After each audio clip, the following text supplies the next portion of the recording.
बात पते की ब्रॉट यू बाय आरप्योर का हल्दी मसाला, मिर्च धनिया करे कमाल, सबका राजा आरप्योर मसाला। सबसे पहले बात दिल्ली में हुए बवाल के बाद सबूत बनाम सबूत की जंग किस तरह से तेज हो गई है। जहां एक तरफ दिल्ली पुलिस ने पथराव और तोड़फोड़ के सबूत पेश किए तो वहीं सीसीटीवी फुटेज जारी कर उपद्रवियों की करतूत को सामने रखा गया। तो वहीं नेता प्रतिपक्ष राहुल गांधी ने वीडियो जारी कर दिल्ली पुलिस पर गंभीर आरोप लगाए हैं। ये दो तस्वीर देखिए, एक तरफ की तस्वीर दिल्ली पुलिस की है जबकि दूसरी तस्वीर राहुल गांधी की तरफ से जारी की गई। सबसे पहले बात दिल्ली पुलिस के जारी सबूत की, जहां पूरे प्लानिंग के साथ पथराव किया गया। देखिए यहाँ कुछ लोग पथराव करते दिख रहे हैं। इसी बीच एक लड़की वहाँ पत्थर लेकर आती है और एक शख्स को पकड़ाकर वहाँ से निकल गई। उस युवक ने उसी पत्थर को पुलिस पर फेंका। उधर दूसरी तरफ पुलिस वैन को निशाना बनाकर उसे तोड़ने का काम किया गया। पहले शीशे तोड़े गए, फिर कार को पलट दिया गया। वहीं राहुल गांधी ने कुछ वीडियो जारी कर दावा किया कि शांतिपूर्ण प्रदर्शन में लाठीचार्ज किया गया। What have they done? What have they done wrong? They're protesting peacefully. They're asking for their demands. They're asking for what this country owes them. साथ ही राहुल गांधी ने भी धर्मेंद्र प्रधान के इस्तीफे की मांग की। दिल्ली में पेपर लीक पर छात्रों के नाम पर कुछ अराजक तत्व आंदोलन को हाईजैक करना चाहते हैं। कल शाम में ऐसे ही कई लोग उत्पात मचाते हुए नजर आए। ऐसी कई सारी तस्वीरें सामने आई है जो इस बात का सबूत है कि ये अराजक तत्व पूरी प्लानिंग के साथ आए हुए थे।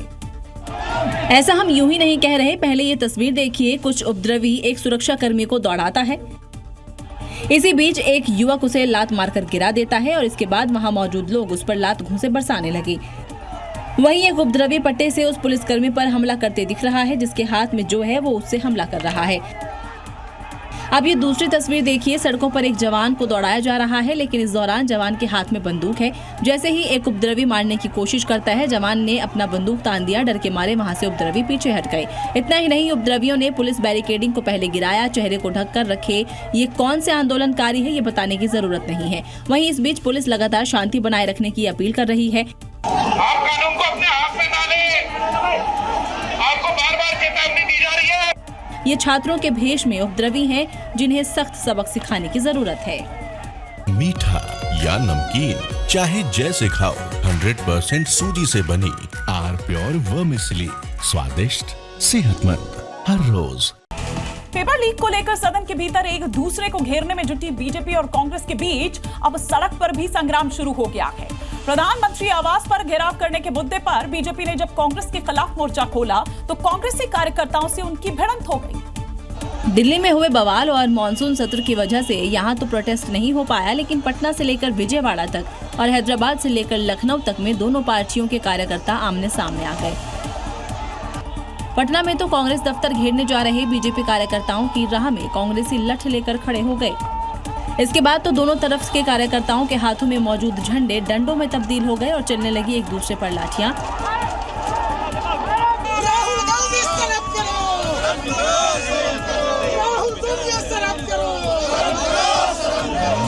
यही नहीं, एक तरफ से पत्थर भी चलने लगे, जिसके बाद वहां अफरा तफरी मच गई। आंध्र प्रदेश के विजयवाड़ा में भी दोनों पार्टी के कार्यकर्ता आमने सामने आ गए, जिन्हें पुलिस ने किसी तरह अलग किया। हैदराबाद में कांग्रेस बीजेपी दफ्तर के पास प्रदर्शन के लिए पहुंची थी तो दोनों तरफ से कार्यकर्ता भिड़ गए और कुछ तो बचने के लिए बस पर जा चढ़े।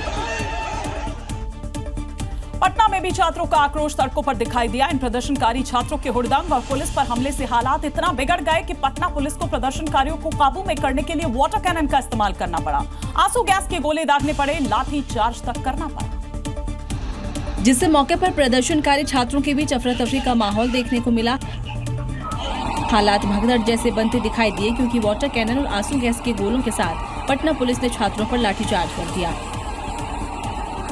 इस दौरान एआईएसएफ प्रदर्शनकारियों ने जी मीडिया संवाददाता पर हमला कर दिया, जिसमें संवाददाता प्रशांत झा और उनके सहयोगी कैमरामैन शहनवाज आलम घायल हो गए, जबकि माइक और कैमरा टूट गया। ये टकराव तब बढ़ा जब प्रदर्शनकारी छात्र राजभवन की तरफ नारेबाजी करते हुए आगे बढ़ रहे थे,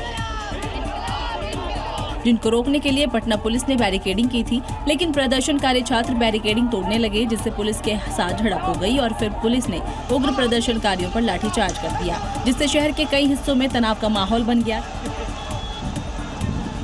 नीट पेपर लीक के मुद्दे पर छत्तीसगढ़ में भी सियासी गहमागहमी देखने को मिली। यहां कांग्रेस ने विरोध मार्च निकाला। इस दौरान बीजेपी और कांग्रेस कार्यकर्ता आमने सामने आ गए। हालात को काबू में करने के लिए पुलिस को वाटर कैनन का इस्तेमाल करना पड़ा, क्योंकि नीट का मुद्दा सड़कों पर सियासी टकराव और हंगामे में बदल गया है। छत्तीसगढ़ में भी कांग्रेस और बीजेपी जबरदस्त राजनीतिक घमासान उसमें देखने को मिला। दरअसल बीजेपी कार्यकर्ता कांग्रेस दफ्तर का घेराव करने के लिए निकले, तो इस दौरान कांग्रेस कार्यकर्ता भी मौके पर पहुंच गए, जिससे दोनों पक्ष आमने सामने आ गए। हद तो तब हो गई जब पुलिस ने बैरिकेडिंग की, तो कई कार्यकर्ताओं ने बैरिकेडिंग तोड़ने की कोशिश की। हालात बेकाबू होता देख पुलिस को वाटर कैनन और आंसू गैस का इस्तेमाल करना पड़ा। बाद में दोनों दलों के कार्यालय के बाहर सुरक्षा बढ़ा दी गई और स्थिति पर नजर रखी जा रही है। साथ ही प्रदर्शन और झड़प से जुड़े मामलों की जांच की जा रही है। राष्ट्रवाद के नाम पर लगातार तीसरी बार सत्ता में आए बीजेपी के खिलाफ कांग्रेस को एक बड़ा मुद्दा मिल गया है, जिसे राहुल गांधी और कांग्रेस अपने हाथ से निकलने देना नहीं चाहते। दूसरी तरफ बीजेपी ने दावा किया कि युवा हमेशा से बीजेपी के साथ रहा है, कांग्रेस सिर्फ अराजकता फैला रही है। जब देश की आबादी का 65% युवा हो तो ये लाजमी भी है, तभी तो देश के अलग अलग हिस्सों में दोनों एक दूसरे के खिलाफ प्रोटेस्ट कर रहे हैं। बीजेपी पीएम आवास के घेराव पर खफा है तो कांग्रेस धर्मेंद्र प्रधान के इस्तीफे पर अड़ी है। सरकार कोई भी मुद्दे देश हित में और युवाओं के हित में जो भी आता है चर्चा के लिए हमेशा तैयार है। धर्मेंद्र प्रधान का इस्तीफा होना चाहिए। गृह मंत्री को सदन में आकर, दोनों सदनों में आकर एक विस्तृत बयान देना चाहिए। कांग्रेस युवाओं से माफी मांगने की मांग कर रही है तो बीजेपी युवाओं को अपने विकसित भारत विजन की नींव बताने में जुटी है। नरेंद्र मोदी एक ऐसे नेता हैं जो इस देश के युवा को राष्ट्र का निर्माता मानते हैं। इस्तीफा लीजिए धर्मेंद्र प्रधान का, माफी मांगिए देश के युवाओं से और फिर सदन में चर्चा भी करिए। दूसरी तरफ कांग्रेस का युवा मुद्दे पर अकेला विरोध प्रदर्शन इंडी ब्लॉक की टेंशन भी बढ़ा रहा है। संसद सत्र का दूसरा दिन भी हंगामे और बवाल की भेंट चढ़ गया। संसद को ठप करने के लिए विपक्ष का लगातार प्रदर्शन जारी है।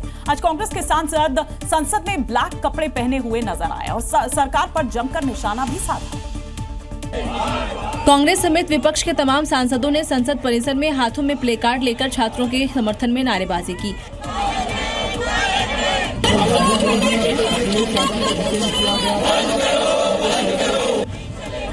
वहीं विपक्ष सांसदों ने सरकार के खिलाफ नारेबाजी करते हुए धर्मेंद्र प्रधान का इस्तीफा भी मांगा।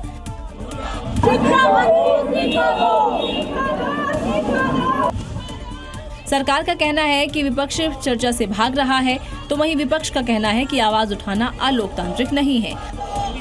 लोकतंत्र में सबसे बड़ी चीज क्या होती है? फ्रीडम ऑफ एक्सप्रेशन और right to protest, peaceful protest. इसमें कुछ अलोकतांत्रिक बात नहीं है। हमने जब खुले दिल से ऑफर किया सरकार की ओर से कि हम चर्चा चाहते हैं, तो उसको व्यवधान डालने के लिए कोई कंडीशन ऐसा डालेंगे ताकि चर्चा ही ना हो। दरअसल संसद नहीं चलने से हर रोज करीब 9 करोड़ रुपए का नुकसान हो रहा है और सदन में बहस नहीं होने से जवाबदेही तय नहीं हो पाती। वहीं इस मामले में अब राजनीति भी तेज हो गई है। सियासी पार्टियां अपने अपने हिसाब से वार पलटवार कर रही है। जहां सरकार विपक्ष पर छात्रों का इस्तेमाल कर राजनीति करने का आरोप लगा रही है, तो वहीं विपक्ष धर्मेंद्र प्रधान के इस्तीफे पर अड़ा हुआ है। छात्रों और नौजवानों को कुछ लोग अपने राजनीतिक स्वार्थों की पूर्ति के लिए एक राजनीतिक औजार के रूप में इस्तेमाल करने का प्रयास कर रहे हैं। जब वो राजीनामा नहीं देंगे, निष्पक्षपात चर्चा यहाँ नहीं होगी। इसी में अगर निष्पक्षपात चर्चा होना तो मैं रिक्वेस्ट करता हूँ गवर्नमेंट को वो रिजिग्नेशन दिलाए। यह प्रजातांत्रिक विरोधी गतिविधि साफ साफ संसद में दिख रही है। संसद की मर्यादाओं को तार तार करके ये प्रजातांत्रिक मूल्यों का हनन कर रहे हैं। और शुरू करिए डिस्कशन। और जो अपोजिशन की मांग है या जो बच्चों की मांग है, बिल्कुल उसको सरकार को चुप्पी तोड़नी चाहिए, जवाब देना चाहिए। बीते 24 घंटे में राहुल गांधी ने जो अपना नया अवतार पेश किया है, उसने कांग्रेस और उसके जो कार्यकर्ता हैं उनमें जोरदार उत्साह भर दिया है। कांग्रेस सदन से लेकर सड़क तक संग्राम के मूड में आ गई है और राहुल गांधी ने फिर से अपनी मांग सामने रख दी है, जिस पर मुख्यमंत्री योगी ने तगड़ा पलटवार किया। क्योंकि लंबे वक्त के बाद कांग्रेस के हाथ एक ऐसा मुद्दा लगा है जिसे वो अपने हाथ से आसानी से निकलने नहीं देना चाहेगी। राहुल के पीएम आवास तक मार्च और धरना देने के बाद हुई गिरफ्तारी और इस दौरान नाक से खून तक निकल आया, लेकिन राहुल डटे हुए हैं और कांग्रेस की मांगे एक बार फिर सामने रखती है, जिसमें पहले नंबर पर रहा धर्मेंद्र प्रधान का इस्तीफा। इसके बाद छात्रों पर हमला करने वाले दोषियों पर कार्रवाई और तीसरी मांग सरकार की माफी। साथ ही राहुल गांधी ने सरकार को एक्शन लेने की चुनौती तक दे डाली।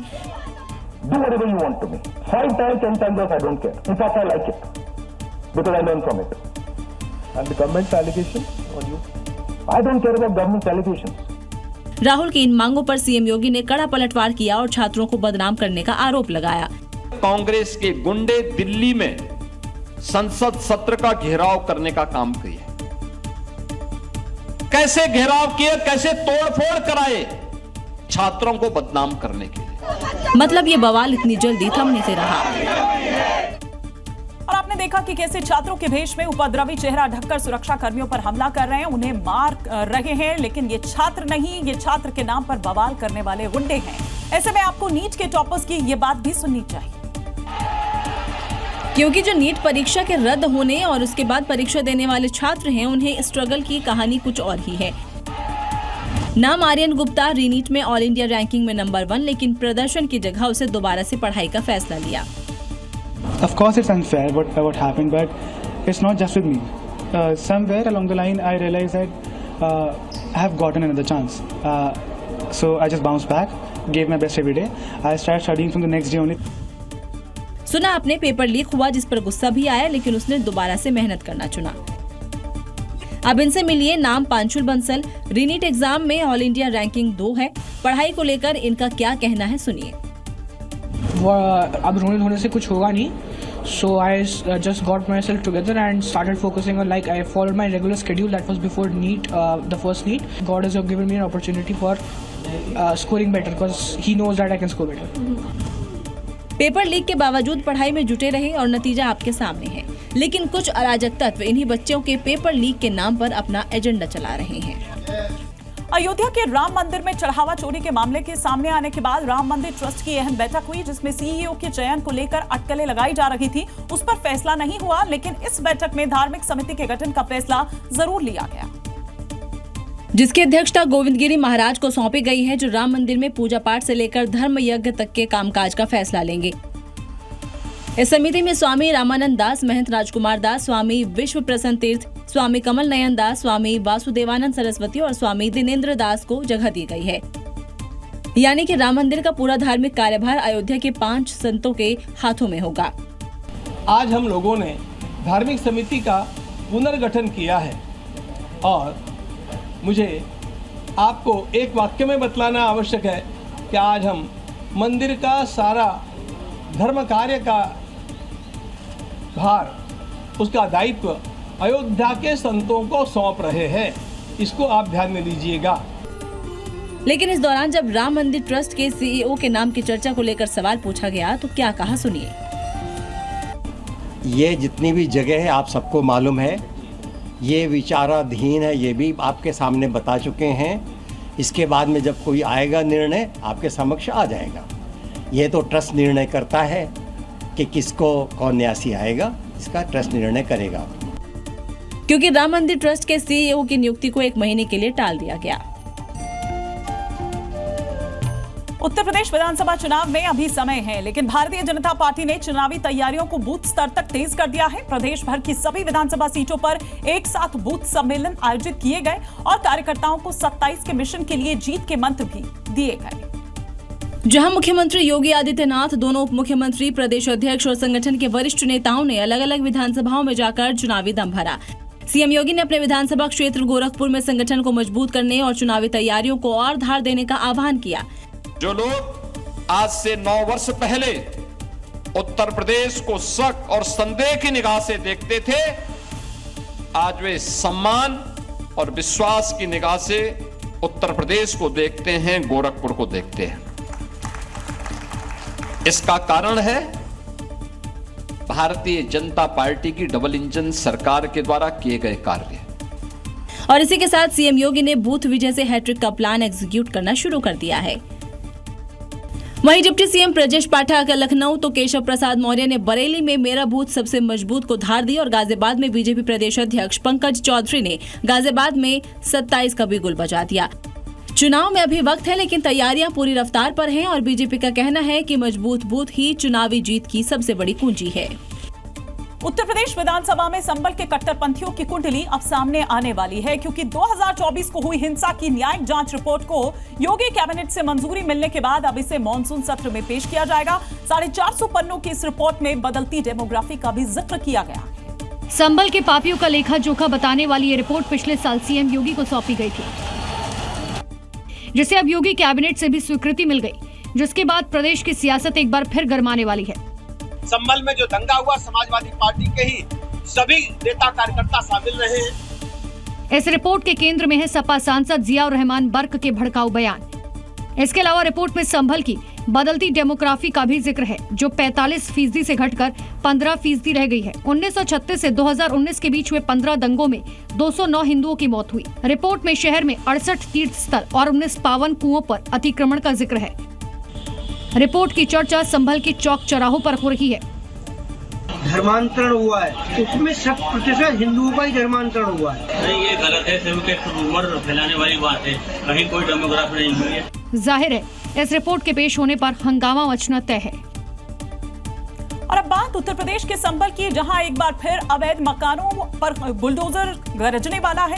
जो कब्जे हैं खासकर अवैध बेसमेंट पर है। इसके लिए प्रशासन ने उन जगहों का मुआयना भी कर लिया है जहां बरसात के मौसम में जलभराव की संभावना है। इसके साथ ही रिपोर्ट बनाकर अवैध कब्जा करने वालों को अल्टीमेटम भी दे दिया गया है, जिसके बाद इन अवैध कब्जों का काउंटडाउन शुरू हो गया है। संभल में योगी फोर्स की टीम ने जगह जगह निरीक्षण किया। इस दौरान देहली दरवाजा मोहल्ले में प्रशासन की टीम को 5 अवैध मकान, 1 अवैध अंडरग्राउंड गोदाम और एक स्कूल के बेसमेंट क्लास का मुआयना किया। जांच में एक मैरिज हॉल बिना लाइसेंस मक्का का गोदाम भी मिला, जहां मक्का में भरी 2500 से ज्यादा बोरियां भी मिली। वहीं कायनात इंटरनेशनल नाम के प्राइवेट स्कूल के बेसमेंट में बिना परमिशन क्लासेस भी मिली। साथ ही इस दौरान प्रशासन की टीम ने पाया कि नगरपालिका के नाले पर मुस्लिम समाज के 5 मकान हैं। ये मकान है मोहसिन खान और हाजी वसीम, इस तरह के 5 लोग हैं। इनको बता भी दिया गया है कि नाले को साफ करने में सहयोग करें और बाकी नहीं तो इंक्रोचमेंट जो इन्होंने किया है उसके खिलाफ जो है कार्रवाई की जाएगी विधिक। कानूनी कार्रवाई का मतलब साफ है, अवैध कब्जों पर बुलडोजर गरजेगा, क्योंकि ये सबको पता है कि यूपी में जो भी अवैध होता है उसे योगी बुलडोजर जमींदोज कर देता है। यूपी पुलिस अपराधियों का न सिर्फ बुलेट ट्रीटमेंट कर रही है, बल्कि उनकी अपराध की कमाई से बनी संपत्तियों पर शिकंजा भी कस रही है। गाजीपुर और सोनभद्र में पुलिस ने ऐसी बड़ी कार्रवाई की और फरार अपराधियों के खिलाफ ढोल नगाड़ों के साथ मुनादी कर कुर्की का अल्टीमेटम भी दे दिया। गाजीपुर के चौरसिया अपहरण कांड में फरार एक 1 लाख के इनामी बदमाश शंकर पांडे के खिलाफ पुलिस ने बड़ी कार्रवाई की और उसके घर के बाद मुनादी कराकर कोर्ट में पेश करने को कहा, नहीं तो कुर्की का अल्टीमेटम दिया। यदि अभियोगी निर्धारित तिथि पर माननीय न्यायालय में उपस्थित नहीं होता है तो उसके विरुद्ध कुर्की की कार्रवाई, अग्रिम का विधिक कार्रवाई की जाएगी। सुनो सुनो सुनो। वहीं सोनभद्र में निवेश के नाम पर करोड़ों की ठगी करने वाले आरोपी पर पुलिस ने शिकंजा कसा और मुनादी कराकर उसकी 1 करोड़ 31 लाख की संपत्ति कुर्क कर दी। गाजीपुर और सोनभद्र में हुई कार्रवाई बदमाशों को सख्त संदेश है कि उत्तर प्रदेश में अपराध किया तो योगी फोर्स आपकी डुगडुगी बजा देगी। उत्तर प्रदेश के सोनभद्र में ध्वनि प्रदूषण के खिलाफ पुलिस की सख्ती देखने को मिली। जगह जगह वाहनों की चेकिंग करके तय मानक से ज्यादा आवाज करने वाली माइक और गाड़ियों के साइलेंसर जब्त किए गए, फिर उनको चौराहे पर लाकर बुलडोजर भी चलवा दिया गया। सड़क पर बिछे माइकों, साइलेंसर और ज्यादा शोर मचाने वाले हूटर की प्रदर्शन सड़क पर इसलिए लगाई गई है ताकि लोग भी देख सकें कि ध्वनि प्रदूषण के खिलाफ पुलिस सख्ती बरत रही है और इस कार्रवाई का संदेश दूर तक जाए, इसलिए पुलिस ने बुलडोजर से अवैध माइक, साइलेंसर और हूटर को रौंद दिया। एक एक करके करीब 20 लाउडस्पीकर और 50 से ज्यादा अवैध साइलेंसर को जेसीबी से कबाड़ बना दिया गया।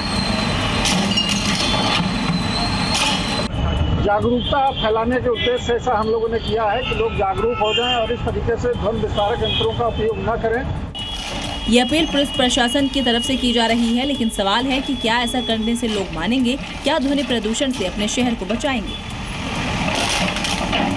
उत्तर प्रदेश में अपराधियों के खिलाफ योगी फोर्स का ऑपरेशन एनकाउंटर जारी है। जहां 35 रुपए की बुलेट लुटेरे गौ तस्कर समेत तमाम अपराधियों को न केवल लंगड़ा कर रही है बल्कि उनके हौसलों को ऐसे पस्त कर रही है कि अपराधी उत्तर प्रदेश पुलिस से रहम की भीख मांग रहे हैं कि जैसे कि मुजफ्फरनगर में उसामा ने की।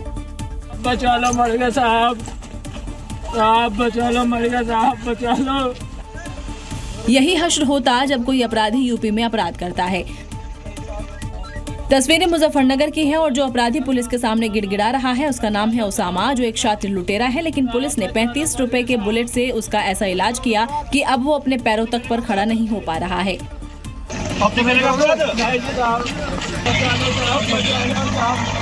क्योंकि यूपी में गुंडे बदमाशों का ऐसे इलाज होता है।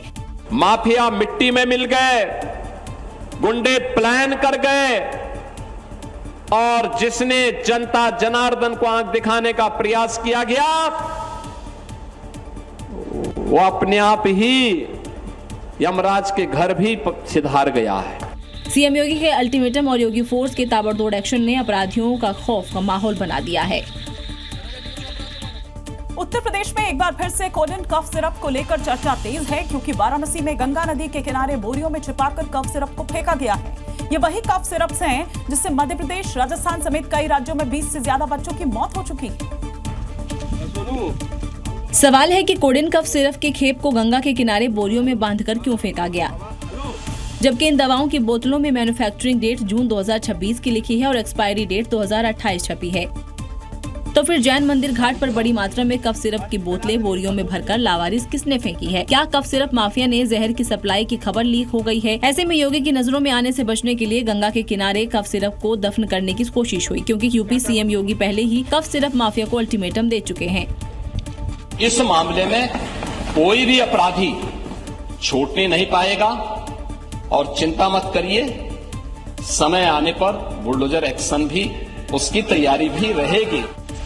फिलहाल गंगा के किनारे से मिले कोडिन कफ सिरप के असली और नकली होने की पुष्टि नहीं हुई है, लेकिन योगी फोर्स जांच में जुट गई है, पता लगा रही है कि ये दवाइयां गंगा के किनारे किसने फेंकी। गुजरात के राजकोट में पुलिस ने अवैध हथियार सिंडिकेट का भंडाफोड़ किया है। राजकोट पुलिस ने 20 आरोपियों को गिरफ्तार किया है। ये गिरोह मध्य प्रदेश से अवैध हथियार लाकर राजकोट के अलग अलग इलाकों में सप्लाई करता था। तस्वीरों में देखिए, एक या दो नहीं बल्कि करीब 38 अवैध हथियार जब्त किए गए और इसी के साथ राजकोट पुलिस ने सौराष्ट्र में चल रहे हथियार सिंडिकेट का भंडाफोड़ करने का दावा किया है। ये शकील नाम का आदमी है जो एमपी से हथियार लाके पूरे सौराष्ट्र में प्रोवाइड कर रहा है और टोटल 20 आरोपी शहर टीम द्वारा अरेस्ट किया गया है। बता दें कि पिछले 9 दिनों में चलाए गए अभियान के दौरान पुलिस ने 20 आरोपियों को गिरफ्तार किया। पुलिस अब गिरोह के बाकी सदस्यों को सप्लाई चेन और खरीदारों के नेटवर्क की जांच कर रही है। आगे की कार्रवाई आरोपियों के बयान के आधार पर होगी। फिलहाल मामले की जांच जारी है। छत्तीसगढ़ से घोटाले का एक अजब गजब मामला सामने आया है, जहां एक दो लोग नहीं बल्कि 400 से ज्यादा लोगों की मौत के पीछे सांप के जहर को पोस्टमार्टम में दिखाया गया है और उनके नाम पर 17 करोड़ का चूना घोटालाबाजों ने सरकार को लगा दिया। अब इसी बहुचर्चित स्नेक बाइट मुआवजा घोटाले में छत्तीसगढ़ पुलिस ने बड़ी कामयाबी हासिल की है, क्योंकि बिलासपुर सिम्स में डॉक्टर प्रियंका सोनी समेत एसडीएम और तहसीलदार ऑफिस के 3 क्लर्क को गिरफ्तार किया गया है। चारों आरोपियों पर सांप के काटने से हुई मौत की फर्जी पोस्टमार्टम रिपोर्ट बनाकर 17 करोड़ से ज्यादा का मुआवजा गबन करने का आरोप है। इसमें पुलिस ने हैरान कर देने वाली जानकारी दी है। जो पंचनामा बनाना है, खबर करना है कि भैया ये डेड बॉडी आई है सिम्स में, तो पुलिस के आने के पहले ये लोग एक राय होकर वो बेनिफिशियरी जो रहता था उसको भी बोल देते थे कि आप स्नेक बाइट बता देना, सांप ने काटा है। जब पूछा जाता है ना, 100 परीक्षण किया जाता है तो कि क्या हुआ था, क्यों मरा है, तो वो बता देते सांप ने काटा है। और जो गवाह रहते थे उन्होंने भी, उनके द्वारा भी ये बता दिया जाता था। इस घोटाले से जुड़े 16 केस की जांच चल रही है, क्योंकि सिर्फ बिलासपुर में 431 मौत को आधार बनाकर 17 करोड़ 24 लाख रुपए की मुआवजे के नाम पर निकाला गया, क्योंकि सांप डसने पर 4 लाख रुपया सरकार देती है। पहाड़ों पर कुदरत का कोहराम जारी है, खासकर जम्मू कश्मीर में, और जहां राजौरी में एक बार फिर मुसीबतों का बादल फट गया, जिसके बाद पहाड़ों के बीच से ऐसा सैलाब उमड़ा कि नदी में उफान आ गया, मार्केट में पानी घुस गया, सड़कें घर तबाह हो गए और लोगों की सांसें अटक गई।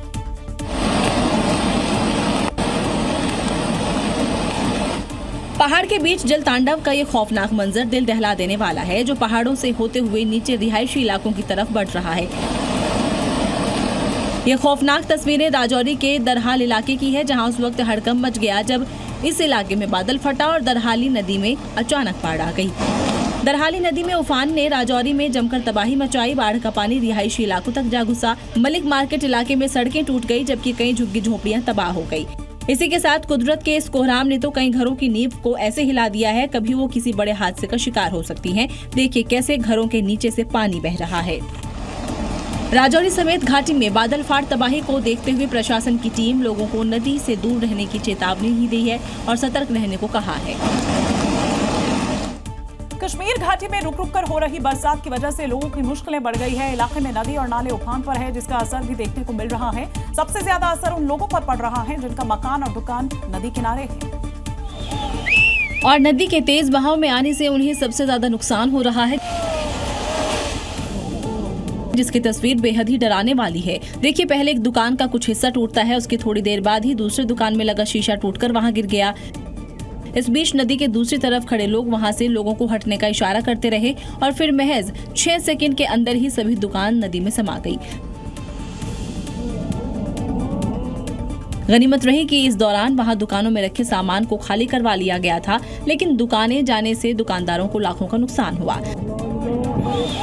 दरअसल लगातार बारिश की वजह से नदियों का जलस्तर बढ़ रहा है। तेज बहाव की वजह से इलाके में नदी किनारे तेज से कटान हो रहा है, जिसका खामियाजा जनता को भुगतना पड़ रहा है।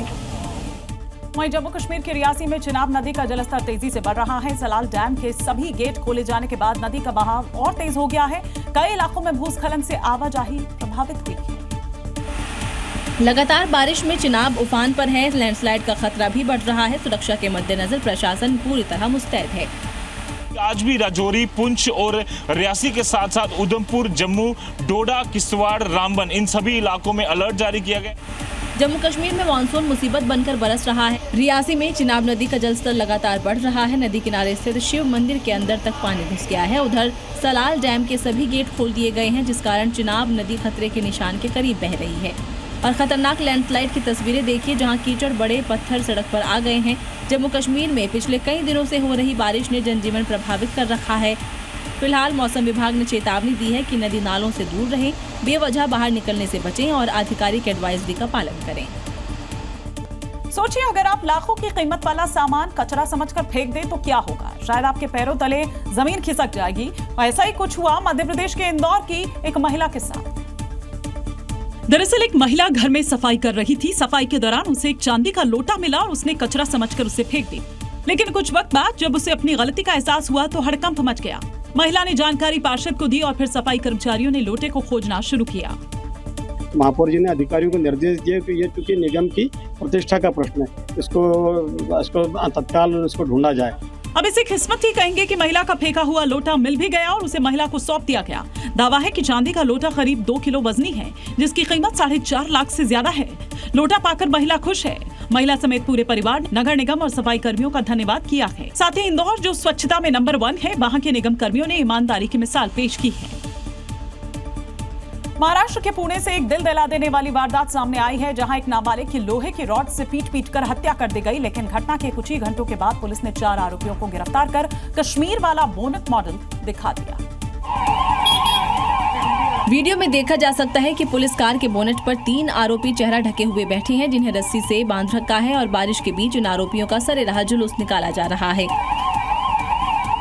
इस दौरान एक महिला बीच सड़क आकर आरोपियों को चप्पल से पीटने लगती है, लेकिन पुलिसकर्मी आकर महिला को रोकते हैं और आरोपियों को थाने ले जाते हैं। दरअसल 7 आरोपियों ने 17 साल के नाबालिग गणेश रविंद्र मालवीय को घेरकर लोहे की रॉड से तब तक मारा जब तक उसकी मौत नहीं हो गई। कारण पुराना विवाद था। घटना के बाद पुलिस ने परिजनों की शिकायत के आधार पर 4 आरोपियों को कुछ ही घंटों के अंदर गिरफ्तार कर लिया है और 3 की तलाश जारी है। लेकिन 4 आरोपियों की बोनट परेड पुणे में चर्चा का विषय बन गई। तो ये थी खबरें 7 बजे की। कल फिर होगी बात पते की। R Pure Shahi paneer masala, delicious, healthy everyday.